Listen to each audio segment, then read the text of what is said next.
Dando continuidade, nós vamos fazer algumas perguntas e se da internet alguém também tiver, né, a gente vai colocando, tá bom?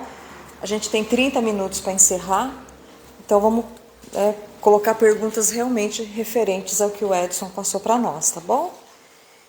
E se não fez papel, é só fazer a pergunta aqui também, que vai encaixar com certeza no assunto.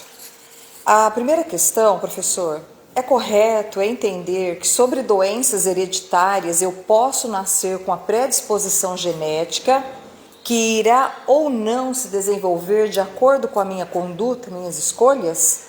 Livre-arbítrio? Sim, é sempre, né? Sempre o livre-arbítrio se faz presente. É muito importante que nós tenhamos isso em mente. E não, portanto, muitas vezes a gente diz assim, algo aconteceu porque tinha que acontecer. Isso aí faz parte do nosso comodismo. Porque eu pratico os equívocos contra eu mesmo, né?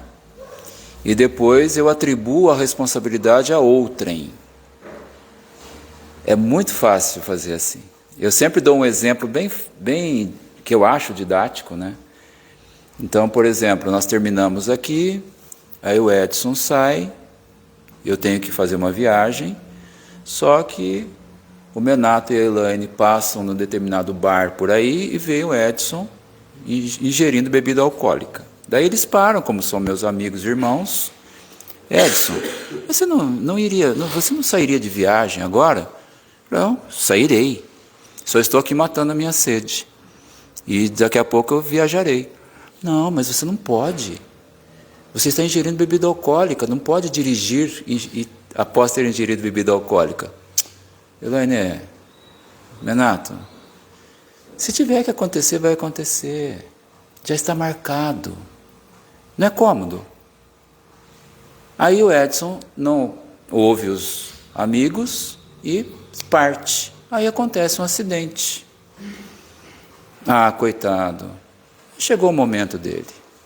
Sinceramente, eu respeito todos os pensamentos contrários, mas eu não concordo. Então eu tenho que assumir a responsabilidade do meu ato. Foi livre-arbítrio. E esse exemplo que eu dei é um exemplo de lesão perispiritual. Eu gerei, mas ele desencarnou, não importa, e a vida continua. Eu gerei uma lesão perispiritual através de um ato irresponsável, gerado pela minha mente. Eu sou o responsável. Então eu não deveria ter desencarnado naquele momento. E o suicídio inconsciente é exatamente isso. Grande parte dos seres humanos em provas e expiações partem para o plano espiritual antes da hora. Antes da hora em que sentido? Nós já tínhamos ainda, poderíamos ter energia vital para mais X anos e a gente interrompe aquele período por atos inadequados, por hábitos inadequados que vão minando a nossa energia vital. E, consequentemente, isso tudo está relacionado porque vai causar uma enfermidade perispiritual. E aí a gente vem com um problema qualquer, né? Então, aquilo que eu disse, você pediu. Sim, eu pedi, eu que agi, eu que provoquei aquilo. Seja a enfermidade que for, já está provocada. Agora, tem como a gente drenar essa energia? Claro, sempre. Então, nosso esforço deve ser sempre nesse sentido. Né? Trabalharmos sempre o amor. Pronto, não precisamos nos preocupar com mais nada. Porque muitas vezes, um outro exemplo que eu sempre dou, que é clássico, né, típico, porque a gente ouve assim, todos nós temos um projeto reencarnatório. Sim, temos. Mas Edson, eu não sei o meu. Eu não sei qual que é o meu. Ninguém me informou até agora. Né? Eu poderia eu perguntar, Menato, você sabe aí, Carlos, Unida, qual que é o meu projeto reencarnatório? Eu não sei até agora. Dá para você saber lá para mim? Aí ela diria para mim, Edson, eu sei qual que é o seu projeto reencarnatório. O quê? Qual que é? Aprenda a amar. Continue aprendendo a amar. Não se preocupe com mais nada. Tudo aquilo que acontecer com você, drenou do perispírito, causou uma doença, não reclame, aceite, porque você causou lá atrás. É lei de causa e efeito. Você entendeu o que é lei de causa e efeito? Ah, mas tá vendo, não adiantou nada, eu estou tentando amar, aprendendo a amar, tentando inserir amor em tudo que eu faço, mas olha a doença que eu tenho.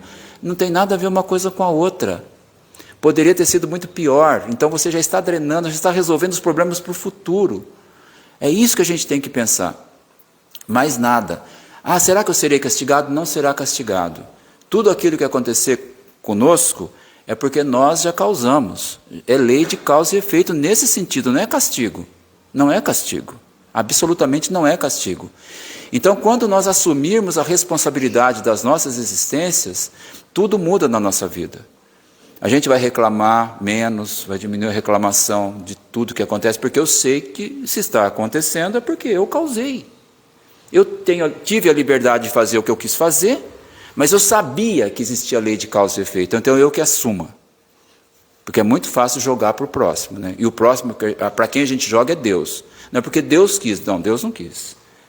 Deus não quer o mal, né? Deus não criou o mal. Eu escolhi. São escolhas nossas. Uma outra pergunta.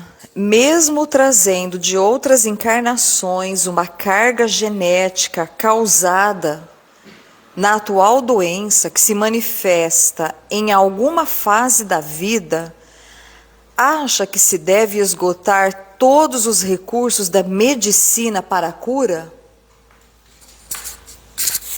Sem dúvida nenhuma. Sem dúvida nenhuma. Porque se nós não o fizermos, nós estaremos continuando o nosso processo de suicídio inconsciente. Porque a ciência, eu vou repetir, a ciência é divina. Todos os recursos das ciências da saúde são recursos divinos. Devemos, sim, e sempre, buscando os recursos das ciências da saúde, repito, concomitantemente com o trabalho espiritual, de tratamento espiritual. Sempre, sem dúvida nenhuma. Quando uma pessoa que se diz espírita sabe da problemática que existe das doenças causadas, inclusive que provém do perispírito, mas não se deixa curar-se, como orientá-la, já que muitas vezes ela prefere o comodismo ou se vitimizar? Então essa é uma questão muito importante, nós devemos trabalhar nesse sentido, porque se eu não busco ajuda, se eu não quero me tratar, e mesmo aquelas pessoas que têm oportunidade, nós precisamos fazer essa ressalva, porque grande parte da população humana desse planeta não tem o mínimo acesso aos serviços de saúde.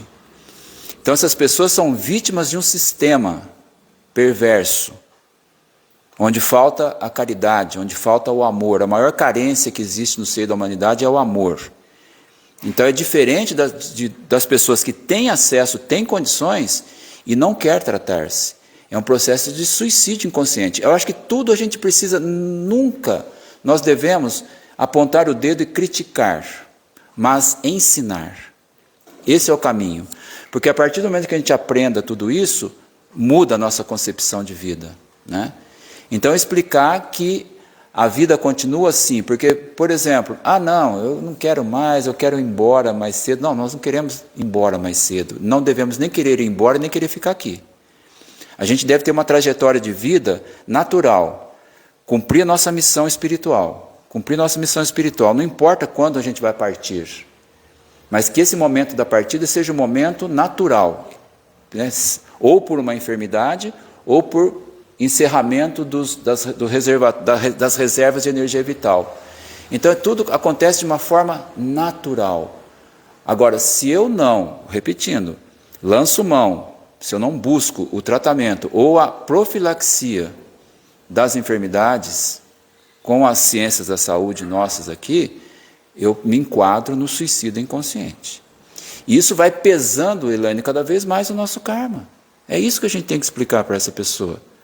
A gente tem que confiar que todos os recursos que nós temos à disposição provêm da divindade, são provenientes da divindade. Não devemos abrir mão. Não sei se eu respondi. Para você que está nos ouvindo na internet, Claudete, Sinira, bom dia. Se tiver alguma questão relacionada à doença, por favor, coloque aí que eu vou lendo, tá bom? Agora uma questão que talvez cause alguma polêmica. Alguém tem alguma pergunta na plateia? Edson, considerando que a maioria de nós somos ansiosos, somos depressivos e cometemos muito problema na alimentação, seja lá, acho que a maioria de nós desencarna por suicídio inconsciente do que de morte natural. Deve ser muito maior o número de pessoas que desencarnam pelo suicídio inconsciente, não é o caso? Tá vendo? A pergunta do Menato vem ao encontro daquilo que eu falei para vocês, né? Quando a gente está estudando, o que quer que seja, sempre tenhamos do lado uma ferramenta chamada lógica. Então ele chegou a a pergunta, né, uma conclusão entre aspas, através da lógica. Sim, eu diria sim. Mesmo porque o Lísias, quando estava lá tratando do André Luiz no hospital de Nosso Lar, e conversando, orientando com todo amor, todo carinho, porque é assim que nós somos recebidos, né? Sempre, no plano espiritual, ele explicou que ele tinha 80 enfermos sob os cuidados dele, 80. E ele disse que dos 80, 57 eram suicidas inconscientes. Isso dá o número de, se não me engano, 71,3%. Hoje deve ser maior. 71,3%, né? Hoje deve ser maior, hein? Deve ser. Mas esse era aquele grupo do Lísias, né? Vai pensar, e os outros grupos, né? Então, no mínimo, vamos colocar, no mínimo 70%. Consequentemente, a maioria, sim, dos seres humanos em provas e expiações desencarnam antes da hora. Sem dúvida. Gasta energia, né? É a mesma coisa. Eu sempre uso como exemplo. Eu abasteço o seu carro e falo assim, olha, você com esse combustível, você vai até São Paulo se você andar a velocidade regulamentar. Mas só daí que você aperta o pé lá embaixo. Aí quando você chega em Campinas já acabou o combustível. Entendeu? Você não conseguiu chegar em São Paulo. É mais ou menos isso. Não faça isso hoje não, gente. Está muito caro o combustível. Hoje é. De menos, mais devagar possível para não gastar tanto. Alguma outra questão? Eu levo o microfone aí para o pessoal da internet participar e ouvir. Bom, a Laura tem uma pergunta, sem polemizar, tá bom? Mas a gente gostaria de saber, dentro da visão espírita, esses fatos que nós ouvimos no noticiário dessa semana de uma menina que que passa por uma violência sexual e ela engravida. Há uma demora em cumprir com a lei, com a nossa lei aqui da Terra, em tirar, porque ela é uma criança, então ela poderia fazer o aborto. E ela chega a gestar até os 7 meses. Como proceder? É correto ainda assim, aos 7 meses, fazer o aborto? Deveria esperar mais 2 meses, tirar essa criança? Tá tudo certo? Eu sei que é um assunto meio polêmico para o corpo físico dessa criança de 11 anos. Isso estava já projetado, ela deveria ter passado, o espírito que está ligado com ela vai ressentir-se como se fosse uma pessoa de 20, 30 anos que está abortando. Eu acho que são essas dúvidas que eu, pelo menos, tive, Laura. Esse espírito, principalmente a questão do espírito não ter a oportunidade, porque ligou-se ali uma entidade, um espírito que precisava renascer, mas foi rompido. Como é o olhar do espírita, na verdade da doutrina, porque o olhar espírita que cada um vai ter o seu. Nós viemos falando disso, Cleia, Elô, na quinta-feira do retorno, e a gente da Prata viemos falando disso. É muito complexo, eu sei, em trazer o assunto, mas sem polemizar, de uma forma Você responde isso pra gente? Estava programado? Sei. Então, aí entra aquela questão que eu sempre digo, né? Grande parte das dúvidas que nós temos, elas são discutíveis. Nós devemos sempre dialogar, trocar ideias, nunca fechar questão sobre algo. Quando a gente fecha a questão sobre algo, a probabilidade de cometermos um equívoco é muito grande. Então, assim, olha, vamos discutir sobre esse assunto? Vamos. Então, cada um manifesta a sua opinião. Né? Coloca a sua opinião. Então, eu vou colocar para vocês o que eu penso, né, sobre isso. Primeiro ponto, estava programado? Na minha visão, não. Porque onde fica o livre-arbítrio? Então, todo criminoso seria, não haveria crime, porque tudo teria sido programado. Não é isso que o Espiritismo nos ensina. Então, houve um livre-arbítrio. Ah, mas aconteceu um fato inadmissível. Claro, grande parte das coisas que acontecem no seio da humanidade, nessa fase da evolutiva, nós estamos, são inadmissíveis. Nós poderíamos admitir guerras, está certo? A miséria, a fome, quase 1 bilhão de pessoas passam fome. Mas passar fome, a gente não sabe o que é passar fome. E ficar 2, 3 dias sem comer nada, por exemplo, na África, em países mais pobres. Então, tem muitas coisas erradas que decorrem do quê? Do nosso baixo grau evolutivo. Agora, quando a gente analisa um caso como esse, o que a gente precisa averiguar? Em primeiro lugar, nós estamos tratando de uma criança de 11 anos. Quais as consequências aí que eu penso, o que você sugeriria? Que houvesse uma equipe que discutisse esse assunto, uma equipe técnica, composta por médicos, psicólogos, psiquiatras, sociólogos, o pessoal da área espiritual, espiritualista, vamos falar de maneira geral, né? Não, pode ser o espírita, pode ser quem, não importa, mas que tratasse dessa questão espiritual para analisar aquele caso específico, que nós estamos, vou repetir, trata-se de uma criança de 11 anos. Então, o que vai acontecer? Como que esse espírito, esse corpo físico está sendo desenvolvido? Porque esse espírito está sentindo todas as vibrações negativas. Porque essa criança está traumatizada.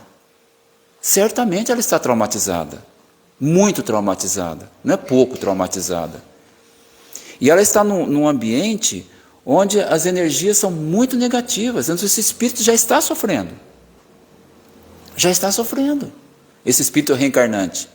Porque a menina está sofrendo. O entorno está sofrendo. E é uma coisa que tem uma abrangência nacional e até internacional. Imagina o direcionamento de energias negativas, né, pesadas, para o conjunto criança e um feto sendo gerado ali. Portanto, aí cada um, a partir dessa colocação que é real, isso é uma colocação real, não estou, né, todo mundo há de concordar que é assim mesmo, né? Coloquemo-nos no lugar dessa criança. É uma criança. Agora, vamos supor, havendo o aborto, o espírito, a pergunta vem, né, acompanhada disso, o espírito, se houver o aborto, ele poderá revoltar-se contra? Essa questão de revoltar-se contra também é o mesmo fato que nós já conversávamos antes, o que o Carlos colocou. Cada caso é um caso. Depende do nível, do grau de desenvolvimento desse espírito. Conforme o grau de desenvolvimento desse espírito, ele vai compreender perfeitamente. Não tinha condição, eu mesmo estava sofrendo ali, né? Se for um grau de compreensão da realidade da vida inexistente, né, aí logicamente haverá esse tipo de problema, mas isso faz parte do processo, Então isso não é uma coisa isso é algo que tem que ser resolvido de uma forma coerente, com bom senso, e de qualquer forma é ruim, não tem saída, mas a decisão deve ser tomada no sentido assim: o que devemos fazer para que seja menos mal? Porque não tem como ser uma coisa boa qualquer decisão que seja tomada. Ou persistir a gravidez até o final, ou praticar o aborto. Ambas as situações são inadequadas, são ruins. São ruins. Façamos o menos pior. Não sei se eu respondi.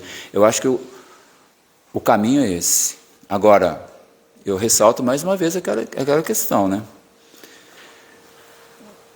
É muito cômodo nós dizermos, não, aconteceu porque tinha que acontecer, então todo mundo lava as mãos. Isso é lavar as mãos. Não, aconteceu porque tinha que acontecer, estava marcado. Por quê? Isso aí, essa menina está aprendendo o que com isso? Sejamos lógicos, usar a lógica. Ela estaria aprendendo o que com isso? Ela está sofrendo um processo de trauma que vai ter que ser tratado. Eu não sei se vai resolver esse trauma nessa encarnação dela. Então aconteceu um fato inadmissível, é um crime.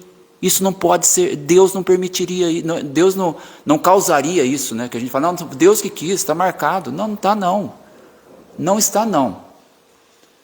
O Leon Denis ele trata disso. Se fosse assim, nós seríamos simples. O Leon Denis escreve, está escrito na literatura espírita. Se fosse assim, nós seríamos meros joguetes. Nós não somos meros joguetes. Nós temos livre-arbítrio. Ah, mas a menina não teve livre-arbítrio. Sim, ela foi vítima de um crime. Ela foi vítima de um crime. Então, essa é a minha opinião. Deixa eu perguntar uma coisa. No livro dos Espíritos, não fala que só é legal quando causa morte para a mãe, o aborto. Caso contrário, não tem outro. Se ela tiver com o corpo que conseguir levar a gravidez até o 9º mês, apesar de todas as dificuldades, dentro do Espiritismo, não seria isso? Isso aí. Sim, a gente pode imaginar, pensar dessa forma, mas vamos um pouco mais além, né? Se causasse um risco de morte para a mãe. Mas há um risco de morte para a mãe, se a gente pensar.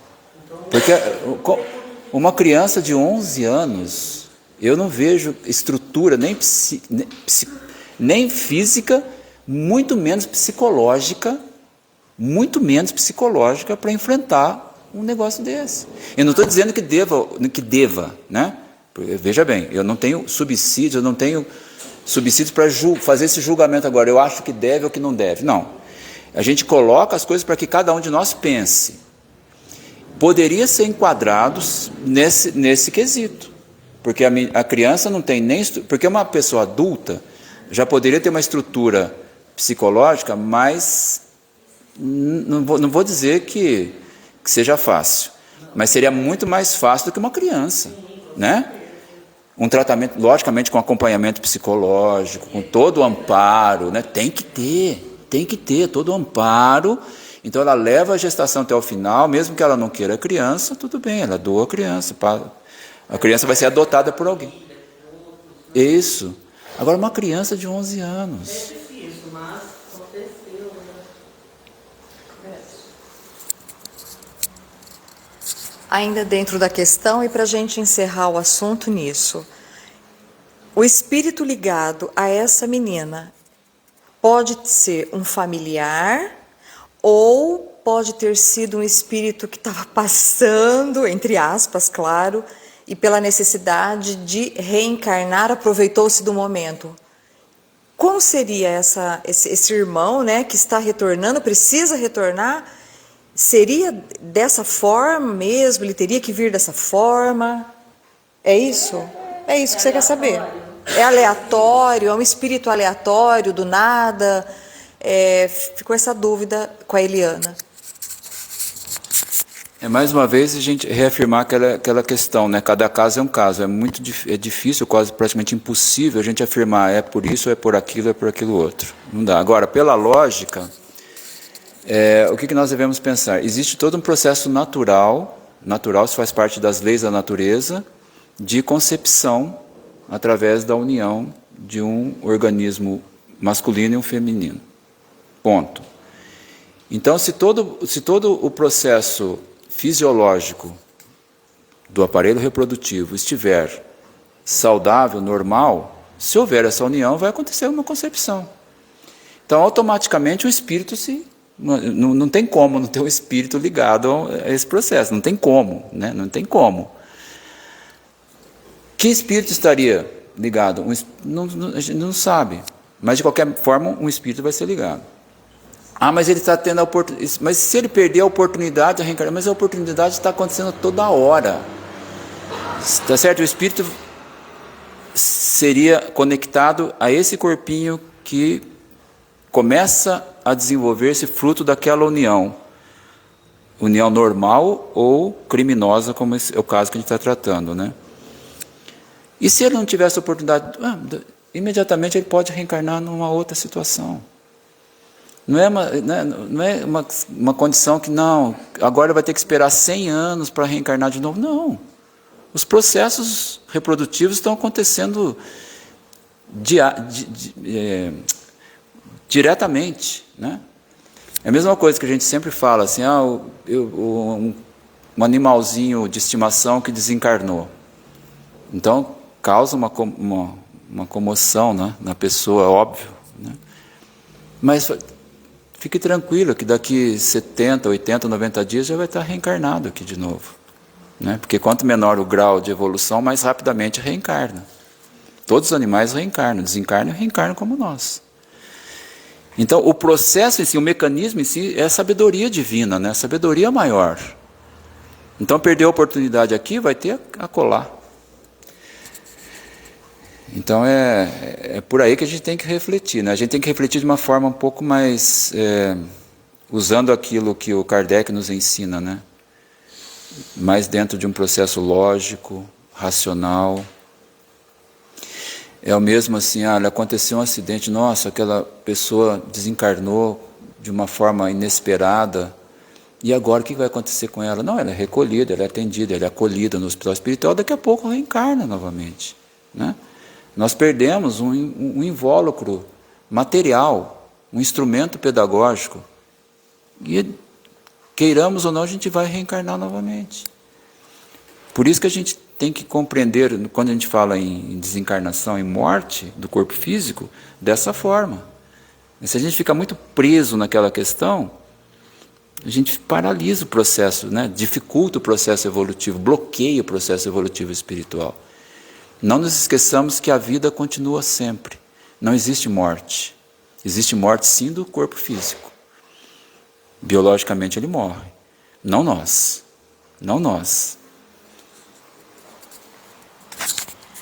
Uma pergunta da Claudete, aqui pelo Facebook. Ela está dizendo, quando você sabe que alguém da sua família está com uma doença espiritual, mas ela não acredita, o que posso fazer para ajudá-la?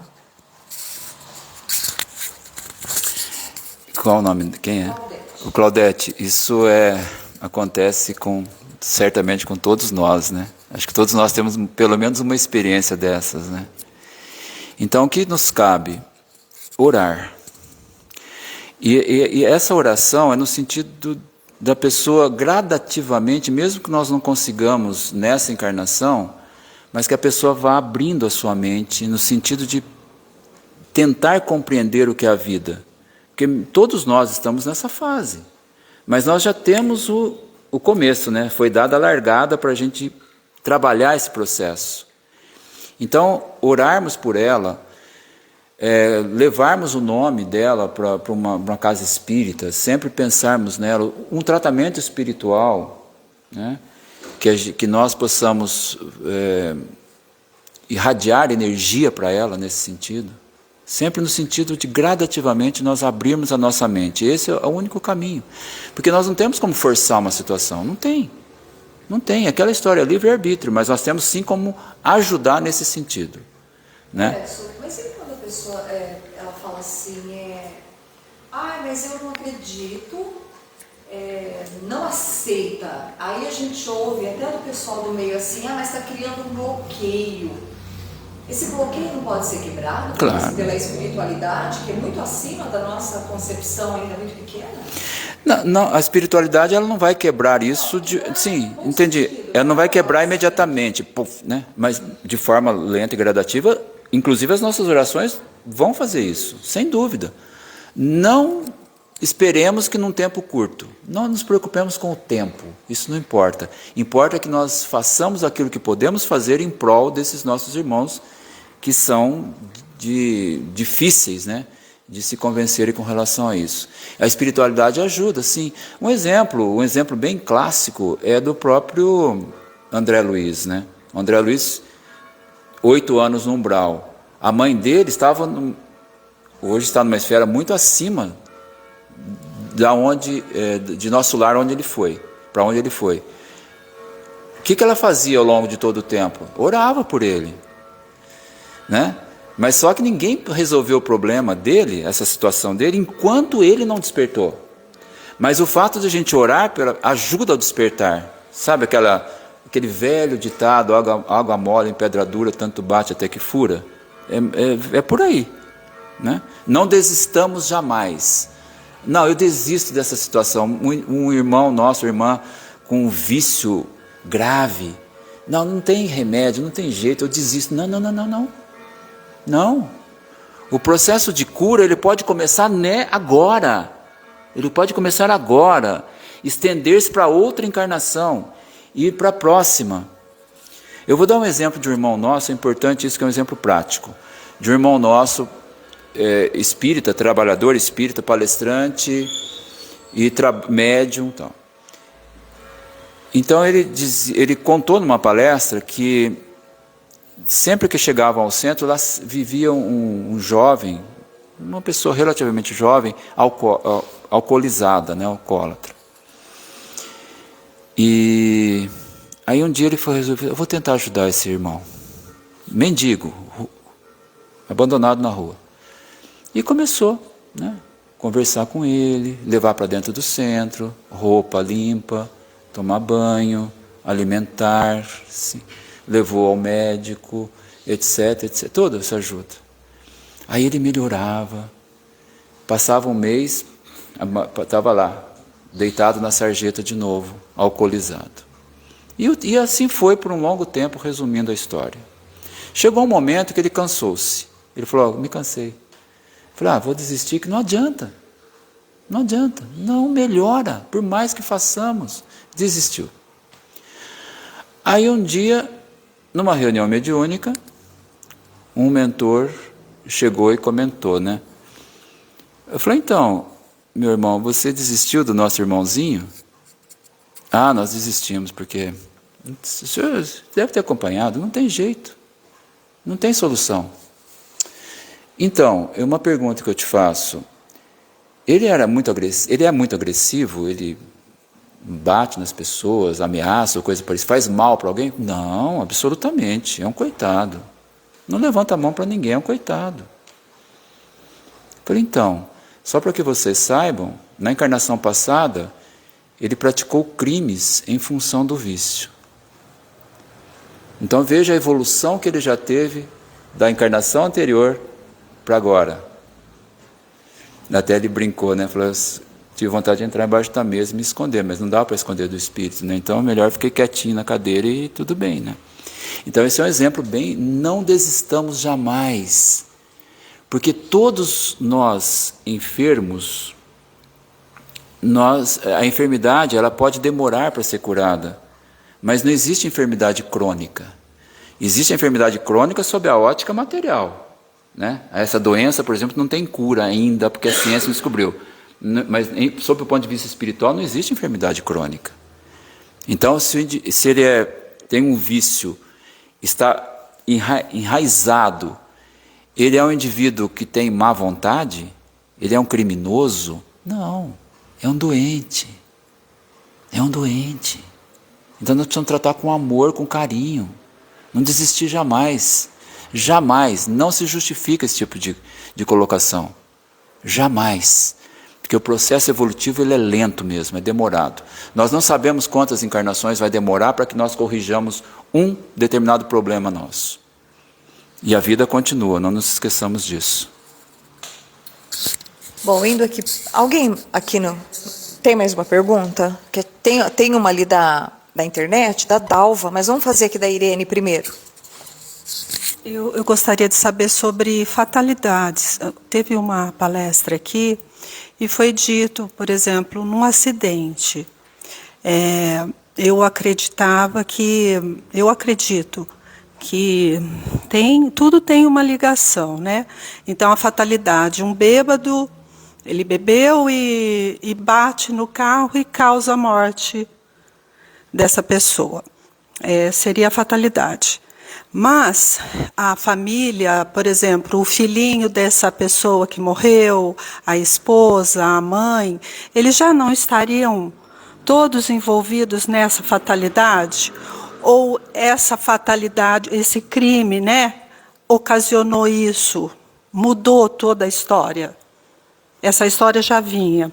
Ou de outra forma, uma gestação, a criança nasce com um problema, chora e morre. Um erro médico. Foi um erro do médico que causou essa fatalidade ou houve uma programação para que essa família passasse por isso?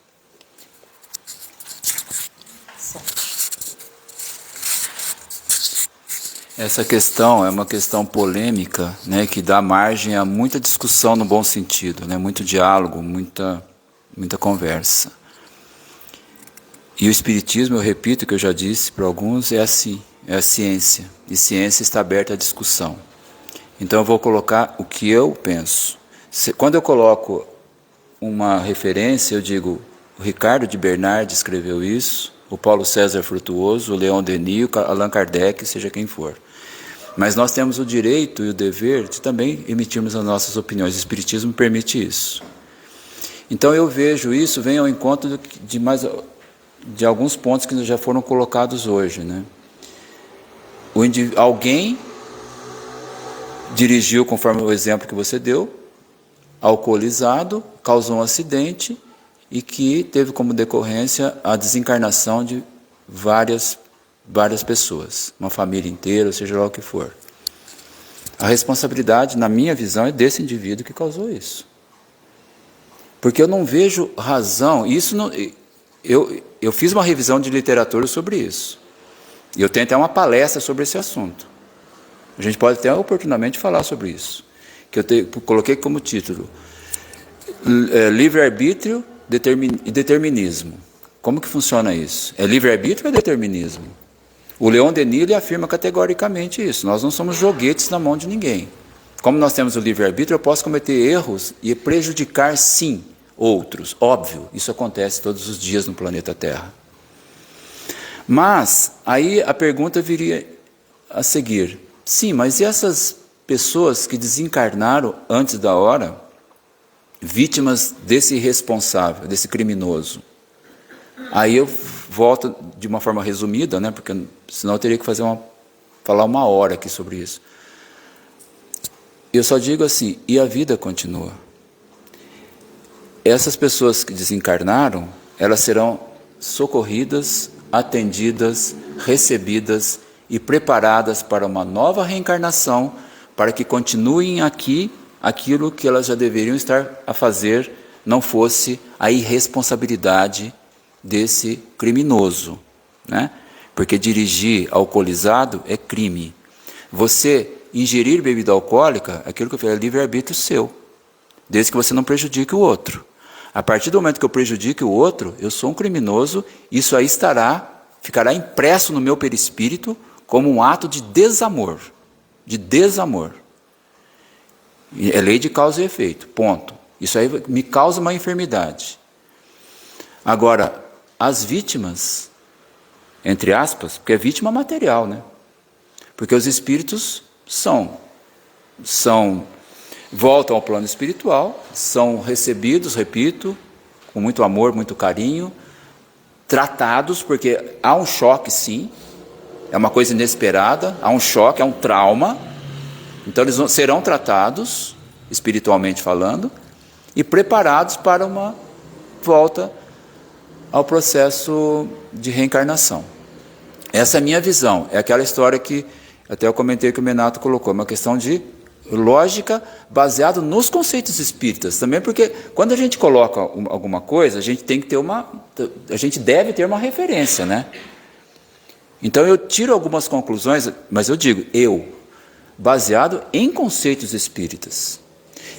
Sim, mas no caso aí seria o espírito que desencarnou. Eu digo assim, a programação da viúva que ficou, do filho que ficou sem o pai, entendeu? Assim, porque mudou aquela trajetória, porque muda. Um filho criado sem pai é diferente, uma viúva é diferente, a responsabilidade.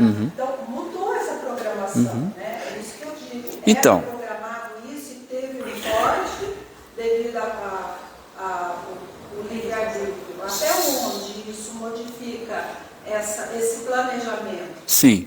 O planejamento é aquilo que eu falo, é muito importante que eu deixar esse conceito para todos nós aqui, para todos nós, né? Quando eu falo, não é para todos vocês, para todos nós, porque eu faço parte disso, eu estou me ouvindo, né? É o seguinte, qual que é o nosso projeto reencarnatório? Continuar a aprendizagem do amor, ponto final. O resto é acessório. Ou seja, a minha profissão é uma escolha minha. Eu posso ter escolhido uma profissão errada. Tudo bem. Mas isso vai prejudicar o meu aprendizado do amor? Não, não vai interferir em nada. Eu só seria uma pessoa um pouco frustrada, que eu gostaria de seguir a profissão A, e por uma série de fatores eu segui a profissão B. Mas aí o que eu vou fazer? Eu vou seguir a profissão B com amor. Porque não importa se eu escolhi errado, se eu não tive a oportunidade de seguir aquela que eu gostaria. Se eu faço com amor, eu estou seguindo a programação. A programação é essa, aprender a amar. Agora, numa situação dessa que você relatou, é óbvio que é um trauma, é difícil para quem fica, sem dúvida. Mas esse fato, essa mudança de rumo, porque ninguém programou, certo? Né? Ninguém esperava, é uma coisa inesperada, é uma fatalidade mesmo. É uma dificuldade que aparece no caminho da pessoa, né? Opa, eu estava caminhando aqui, de repente, caiu um obstáculo aqui. E agora? Nossa, eu preciso transpor esse obstáculo. Vai ser difícil. Mas quando consegue transpor o obstáculo com a cabeça erguida e compreendendo o porquê das coisas, nossa, quanto aprendizado. A gente vai ficando cada vez mais forte, né? É como aquele exemplo que muitos de vocês já me ouviram dizer, né? Se você quer ser atleta, treine. Não adianta você ficar sentado no sofá, deitado na cama, fazendo treino mental. E não é fácil, né? Ser atleta, todo mundo acha muito bonito, né? Os jogadores de futebol que ganham muito dinheiro, os profissionais, aquela história toda. Vai viver o que eles vivem. Dói treinar, cansa, tem que ter disciplina, tem que dormir cedo, uma série de mudanças na sua vida para você conseguir atingir o seu condicionamento físico, profissionalmente falando, né? Espiritualmente, por que seria diferente espiritualmente? Se para condicionar o nosso físico a gente passa apertado, não é fácil, imagina espiritualmente, é muito mais difícil, mas não tem como nos condicionarmos espiritualmente se não enfrentarmos esses problemas. A gente não sabe quando o problema vai surgir, surge, né? A mesma coisa, o professor vai dar uma prova, eu vou dar uma prova hoje para os alunos. Eles não sabem as perguntas que eu farei, não sabem, né? Vai ser uma surpresa. Nossa, professor, mas está difícil a prova. A matéria que está aí, as perguntas que eu fiz para vocês, são as perguntas que eu dei em aula. Por que está difícil? Se você acha difícil, porque você não estudou o que deveria ter estudado. Eu não fiz nenhuma pergunta fora da matéria que foi dada. É lógico que eu não falava desse jeito tão, né? Falava com muito amor, muito carinho, né? Muita calma. Não, meus queridos alunos, presta atenção, talvez você não tenha estudado muito. Ah, professor, o senhor me deu 3. Não, eu não te dei 3, você tirou 3. Porque quando eu estava corrigindo a sua prova, eu torcia para te dar um 10. Eu fico tão feliz quando eu dou 10. Mas você não conseguiu, você tirou 3. Foi você que tirou, não fui eu que dei. Né? Então é importante nós termos isso sempre em mente, né? É enfrentar o inesperado. Sempre alguma coisa inesperada, tanto do lado bom, como do lado aparentemente ruim, vai acontecer, né? Não só ruim, do bom também. Então nós temos que estar preparados para isso. E sempre lembrar aquela frase que eu coloquei para vocês, aquele conceito de felicidade. Felicidade é a aceitação corajosa da vida. É exatamente isso. Como que eu posso aceitar se eu não compreendo como funciona? Então eu preciso compreender como funciona. É isso que nós, espíritas, agora eu falo nós espíritas, e nós simpatizantes do espiritismo, se houver algum simpatizante do espiritismo aqui. Eu sempre falo isso, eu tenho que estender isso não só para nós espíritas, mas nós espíritas estamos estudando exatamente isso. E nós temos a tendência de dogmatizar o espiritismo. Foi isso que Kardec pediu. Vocês façam o que quiserem. Ele não pediu pelo amor de Deus, mas ele falou, não dogmatizem o espiritismo. Dogmatizar do seu ponto de vista religioso, né? Porque existe o dogma conceitual. Por exemplo, a reencarnação é um dogma conceitual, não é um dogma religioso. Entenderam a diferença? Existe uma diferença muito grande nisso aí. Então, existem dogmas e dogmas. Então, dogma religioso é aquele assim, fechou e acabou, não discuta, ponto final. Né? O espiritismo não é assim. Então, é isso, a gente sempre refletir, por isso que é muito bacana esse tipo de coisa, né? Levantar situações que eu mesmo fico pensando. Tem algumas perguntas que são feitas, que eu vou mergulhar, estudar aquilo lá, para tentar entender. E muitas vezes não é fácil. Porque a gente não encontra uma literatura que dê uma base mais sólida para aquilo. Então, que conclusão que a gente chega? Olha, vamos ficar em stand-by, aguarda, calma, vamos continuar a pensar, a refletir, mas não dá para tirar conclusão nenhuma agora. Né? A gente não precisa responder tudo objetivamente, claramente, se não tem subsídios para isso. Né? Isso é espiritismo. Nós precisamos entender, todos nós entender que o espiritismo é diferente, aquilo que eu falei no começo da nossa conversa aqui hoje. O espiritismo não é melhor que as outras religiões, mas é diferente nesse sentido, ele é aberto à discussão, à colocação de opiniões, de ideias e às interpretações. Tem certas coisas, então o que você está falando que significa o espiritismo? Não está errado. É a maneira que nós interpretamos o que está escrito. É a mesma coisa, o que o Kardec fez com o Evangelho? Ele não traduziu determinadas passagens de difícil compreensão? Aquelas parábolas que ele traduziu.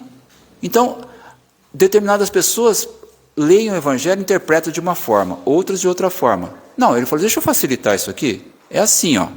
Ah, agora sim entendi. É isso. Não é dizer, o fulano está errado, o ciclano está... Não está errado.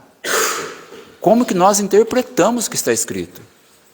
Posso comentar uma coisa? Claro. Uma frase que eu ouvi uma vez do Haroldo, nossa, não esqueça, ele fala assim, há muita injustiça, mas não existe ninguém injustiçado. Eu acho que para aí tudo que acontece que parece que é uma injustiça, às vezes vem um aprendizado, né, que você falou. Eu concordo nesse sentido, sim. Não existe o injustiçado. Aconteceu, não deveria acontecer, não seria melhor que não acontecesse, mas ele vai aproveitar aquilo para aprender. Então eu fico falando, puxa, que bom que eu passei por isso. Né? Porque a gente aprende muito. Aprende muito. Sim, é difícil enxergar, claro. A primeira coisa a gente não aceita, né?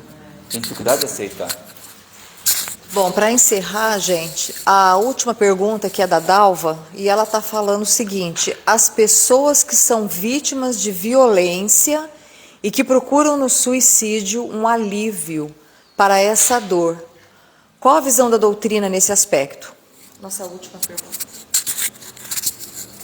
Qual o nome dela? Dalva, a sua pergunta é muitíssimo importante, né? Não há, então eu vou resumir, né? Não há justificativa plausível para o suicídio, nenhuma. O maior equívoco talvez que cometemos, nós seres humanos podemos cometer, é o suicídio, porque é uma ilusão. Quando nós conhecemos a realidade da vida, do espírito, que nós somos espíritos, que a nossa vida é eterna, não basta sabermos isso teoricamente. O que significa isso? Que não existe morte. Então, o indivíduo que suicida-se, ele suicida-se não porque ele quer, de maneira geral, né? Não porque ele quer morrer, ele suicida-se para aliviar a dor no coração, que é uma dor pungente. Nós precisamos compreender isso. E não chamar, o indivíduo suicidou porque é frágil. Não. É dor muito pungente. Como ele não conhece o processo, ele age de uma forma que ele pensa que eliminará definitivamente o sofrimento. Ledo engano. Porque funciona mais ou menos assim. Eu estou desesperadíssimo, resolvi suicidar-me. Pratico o ato. Meu corpo físico cai morto. Só que é fração de segundos. O corpo físico caiu morto e eu não entendo o que aconteceu porque eu estou aqui vendo meu corpo físico caído ali. E aí eu falo, mas o que é isso?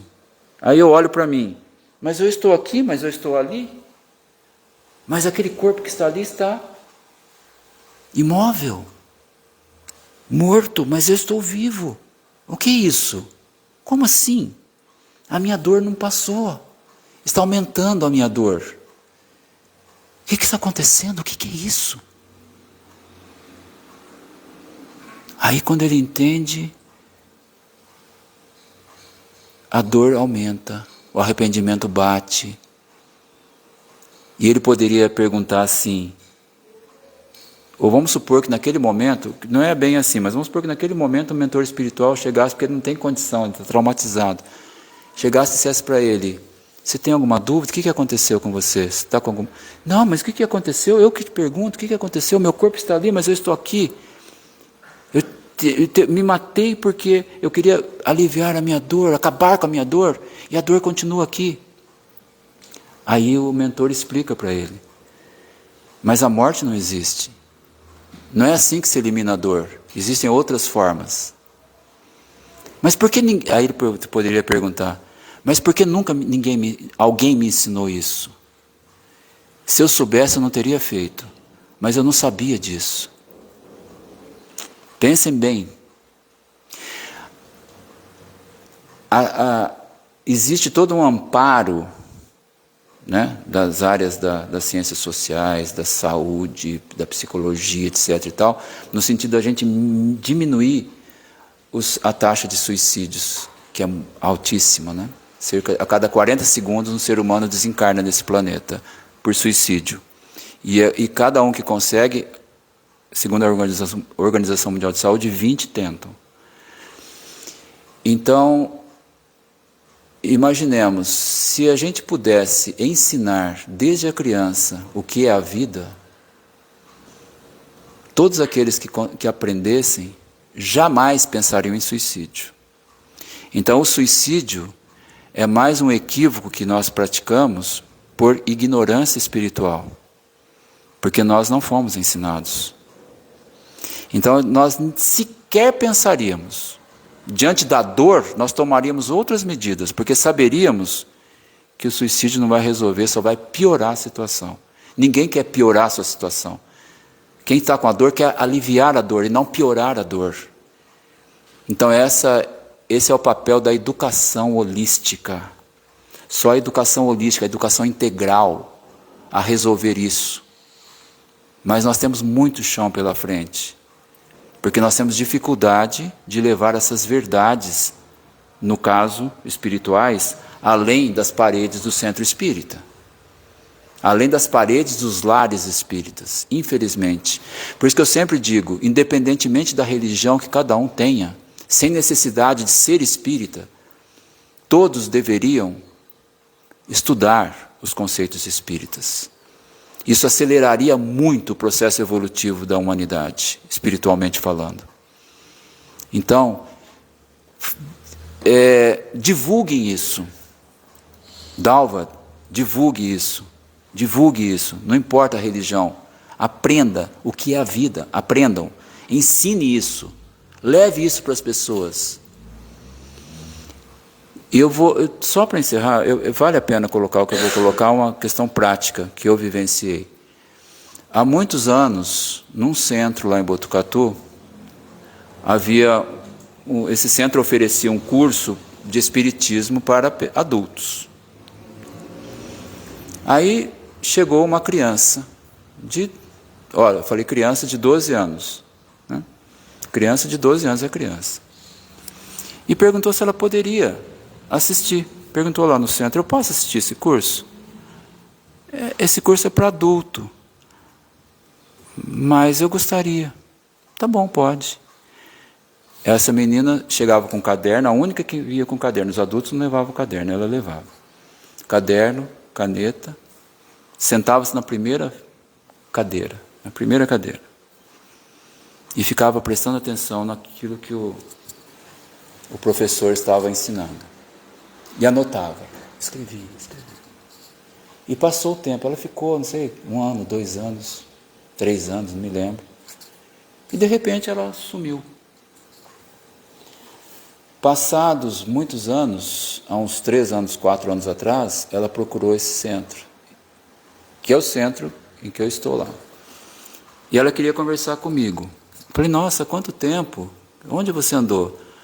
Eu mudei de religião, fui conhecer outras religiões, passei por A, religião B, religião C e tal. E agora estou aqui, tentando voltar a estudar o Espiritismo, porque eu senti que era a doutrina que me trazia o que eu precisava aprender.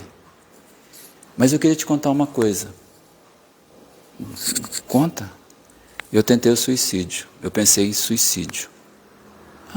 E qual o motivo que te levou a isso, né? Com a maior naturalidade, assim como tem que ser, né? Dor. Aí um dia eu planejei o que eu faria e saí. Ela pensava em saltar um viaduto lá. E fui caminhando pela rua, desesperada, e aí começou a passar como um filme na minha cabeça, assim. Tudo aquilo que eu aprendera no Espiritismo. Certamente houve um auxílio do mentor espiritual, vocês estão vendo? Não é só ela, obviamente, o mentor espiritual. Deixa eu tentar a última coisa, deixa eu passar um filme na cabeça dela. Eu imagino que tenha sido assim, né? E começou a passar aquele filme dos conceitos que ela aprendeu. Os conceitos básicos do Espiritismo. Não tem nada de novo. Os conceitos básicos que nós sabemos. E aí eu comecei a diminuir a velocidade dos meus passos. E parei, sentei-me assim na calçada, encostado no muro. E comecei a chorar. Chorei, muito.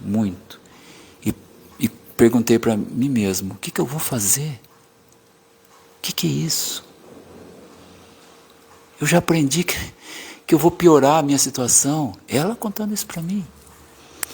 Aí, Edson, eu parei, fiquei ali acho que uma meia hora sentado, chorando, readquiri forças e voltei para casa. Um tempo depois, um amigo, amicíssimo, conversando comigo, na escola inclusive, ele falou que ele estava muito triste, e que ele estava pensando em suicídio, o que ela achava. E ela, com muita calma, serenidade, falou, olha, eu já passei por essa experiência. E contou toda a história. Mas onde você aprendeu isso aí que você me contou? Os conceitos espíritas. Eu falei que eu estudei o Espiritismo. Eu nunca ouvi falar disso. Mas é assim que o Espiritismo ensina. Puxa, que interessante. Você me ajuda nisso? Claro. O que você quiser de informações, eu passo para você. Bom, para encerrar, hoje é 25 de junho de 2022, ambos encontram-se encarnados em Botucatu.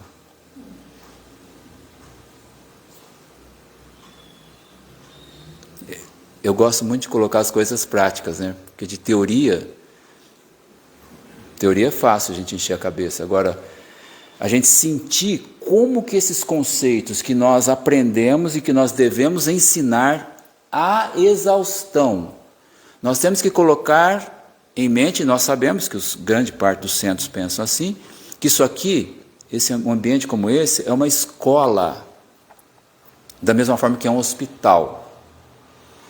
Porque a gente vem aqui com tantos problemas e somos tratados espiritualmente, através da terapia do passe, da oração, das reuniões de desobsessão, das reuniões de tratamento espiritual. Mas é uma escola.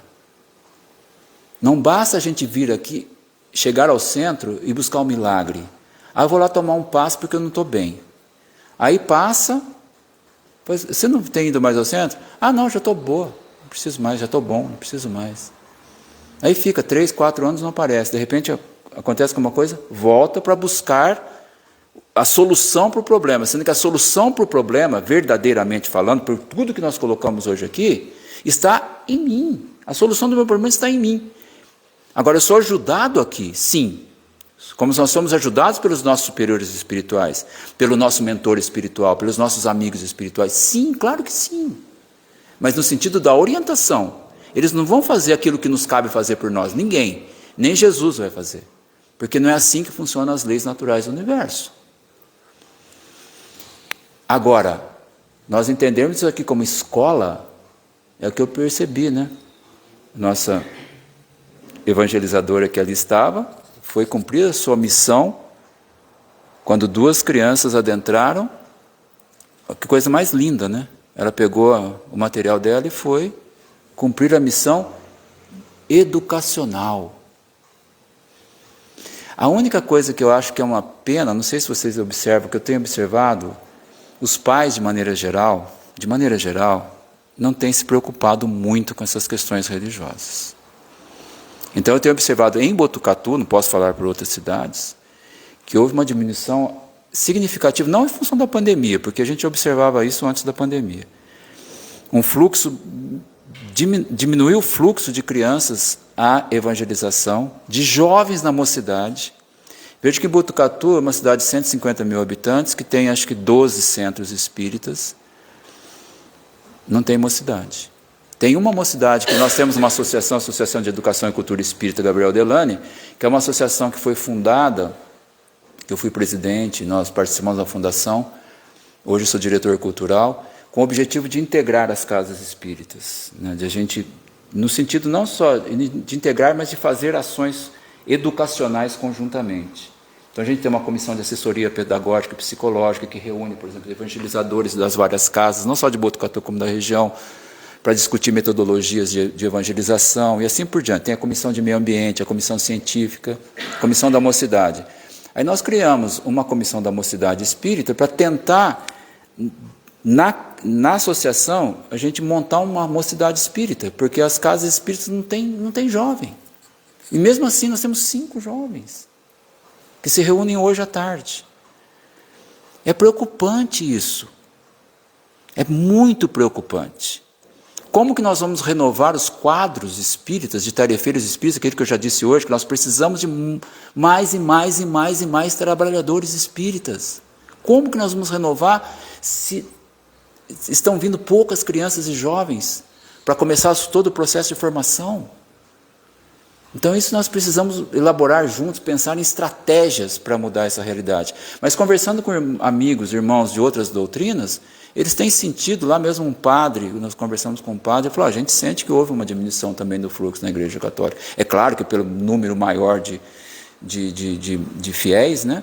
É claro que tem muito mais criança que vai do que no centro espírita, que são menos espíritas, né? Mas, de maneira geral, eu acho, e a gente percebe isso também, eu falo agora como professor, que eu mesmo estando aposentado, eu acompanho o desenrolar das coisas, mesmo porque minha esposa trabalha na universidade. A gente sente que cada vez mais os jovens que estão chegando para nós estão mais frágeis, psiquicamente falando, emocionalmente falando. E aí a gente ouve também coisas que eu nunca ouvia no passado, amigos dizendo para mim, eu sou católico, a minha esposa é espírita, por exemplo, eu sou protestante. Aí teus filhos, que já estão na universidade, são ateus. Então eu não consigo entender, né? É que eu falava, todos nós acho que pensamos assim, né? Falei, enquanto você está sob a minha égide, você vai aprender a seguir uma religião. Depois que você se tornar autônomo, né? Você faz o que você quiser da sua vida, porque você tem um livre-arbítrio, mas eu tenho a obrigação de te ensinar, de te mostrar o caminho, não de te impor nada. Mas eu tenho essa obrigação, porque senão é o meu perispírito que estará sendo marcado, né? Eu tenho observado isso e conversado com muita gente que também concorda que essa é uma tendência preocupante. Então, o que a gente está observando na universidade? Um crescimento assustador de casos de suicídio, ou de tentativas de suicídio. No nosso curso mesmo, há um mês, uma menina suicidou-se. Uma semana depois, no outro curso da escola lá, do campus, outra tentou, não conseguiu, mas tentou. E isso é recorrente, recorrente. E, independentemente de suicídio ou não, a porcentagem de jovens com enfermidades psíquicas é muito alta. É muito alta. Então, a prova está que lá na faculdade, na nossa faculdade, a gente tem uma psicóloga, só para cuidar dos alunos. E uma psicóloga é pouco.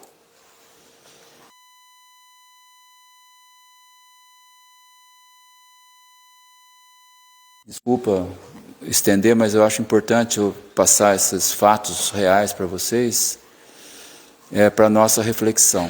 Né? Nossa reflexão, nossa troca de ideias e a busca de soluções para isso. Não desanimemos. Continuemos na missão, na trajetória.